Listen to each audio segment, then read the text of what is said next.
Hello,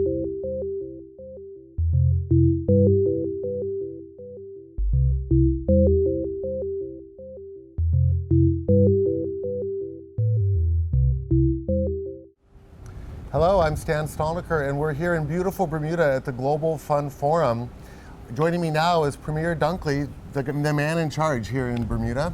Tell us a little bit about what's changing here in the most beautiful island in the Atlantic. Well, Stan, it's great to have you here, and I have to correct you already. It's the most beautiful island in the world. Very good. The Atlantic is one thing, but in the world. Bermuda is certainly a paradise, but we are a very innovative and transformative business jurisdiction as well. We've been one of the capitals of reinsurance for many years, and when we became the government late in 2012, in the middle, at the end of a lot of economic downturn throughout the world, it was very clear to us that to grow the island again, to get out of the doldrums, so to speak, and we weren't immune, just like most other places. We had to attract more business to our island because attracting entrepreneurs, attracting business creates jobs and opportunities. And Bermuda has always had that buzz about it with international business, whether it be financial services, whether it be insurance and the captives or whatever, or whether it's been the tourism industry. You sit here today at the beautiful Fairmont, Southampton. So that's what we've tried to do, and that's what this government has driven. Very early in our tenure, we created Economic Development Committee, which is a subcommittee of the cabinet, which runs the government of Bermuda. It's chaired by the Premier and has key cabinet ministers in it. And what we tried to do is break down the red tape that can sometimes take place in bureaucracies, try to move projects through, and more importantly, we try to reach out to people who are interested in investing in Bermuda to see what it requires to get them up and running, to make their dollars pay off and be successful. And so we've worked very hard, and we're starting to see some green shoots and the fruits of our labor. So I think a lot of people, especially in the financial industry, know that Bermuda is a great place to do business. Not only does it have infrastructure, you have a talent pool here who can really get the work done for financial services, but you also have diversification. You mentioned reinsurance, but also hedge funds have a major presence here. A lot of tech companies are thinking about Bermuda because you can offer global infrastructure for those. I mean, we're a tech company that's based here in Bermuda. Tell me, what are the new areas that your government is focusing on to try to foster like growth? Well, a lot of those areas you mentioned, we still believe there's a lot of upward mobility in those. One of the things I mentioned in my comments this morning, the new piece of insurance-linked securities that we're trying to capitalize. And what's made Bermuda successful, because we are a really small jurisdiction, and we do have a lot of talent here, local talent and talent that we attracted from overseas. One of the things that's made us successful is that we have always tried to stay at the cutting edge. So whether it be our regulatory authorities, whether it be the government, whether it's been public or private business, we've been quick to seize on opportunities and move forward. And in this world, you have to do that because investment doesn't wait, money doesn't wait for people. And we live in a more competitive world now than ever before, and it's a smaller world because of just the ease that funds can flow, ideas can flow, technology pushes along. So we realize that we have to be a cutting edge, and as a small jurisdiction, Stan, we also realize that all world economies are looking to protect what they have to bring more back to their shores. So we're taking a concerted effort to get people to understand what Bermuda is. It's a low-tax jurisdiction that has a lot to offer, and we have to go out and defend our position. We want reputable businesses that will continue to grow and are proud to be here, and we think we have a lot of opportunity. Great. So a couple other things we'll touch on quickly, digital currency and America's Cup. So in the digital currency space, over $600 million has been invested just in the last 18 months from Silicon Valley and Wall Street into the idea of blockchains and digital assets. It's really emerging as a new asset class.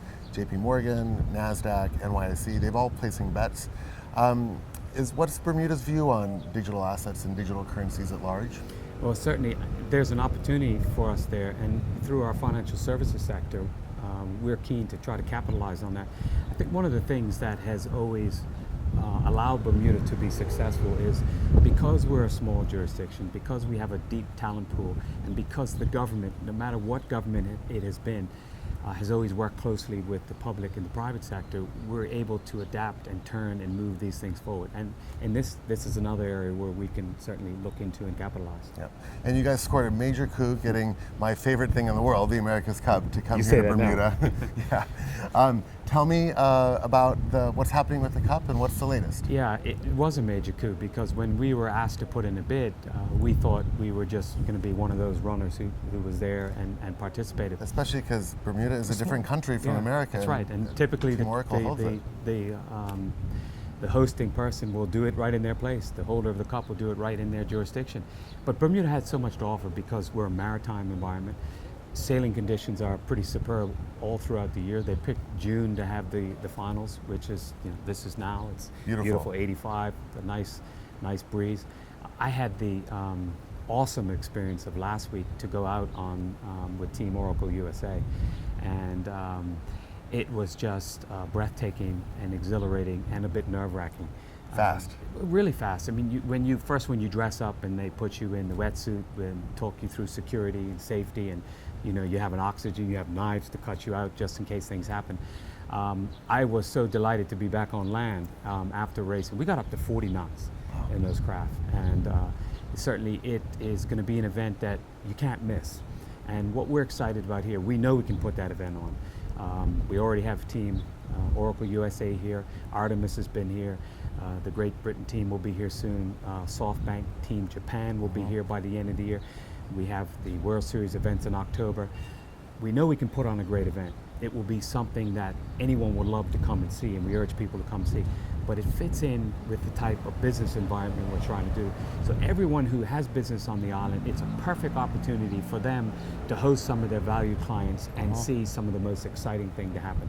And the America's Cup is growing from strength to strength. So the next couple of years are going to be very exciting, not only for what takes place on the island, but for the opportunity to do business in a jurisdiction where the confidence is back and you have a government that will work with you and make it successful on all fronts. And there's a real vector point about moving the Cup to Bermuda, right? Because for the first time in a long time, you'll both have American and European TV coverage very easily done. Yeah. So do you think that's going to change? Is this a tipping point for Bermuda in terms of the overall momentum? You've got a global infrastructure, you've got digital capabilities, you've got a major platform for promoting the island. Where do you see the island in 5 years? What's your vision? I think that was one of the reasons why the America's Cup wanted to come to Bermuda, because the event is growing. It's grown drastically through the years, gone from the sailboats of the 70s and 80s where you could go out on a cruise to these guys nowadays are probably some of the most conditioned athletes in the world.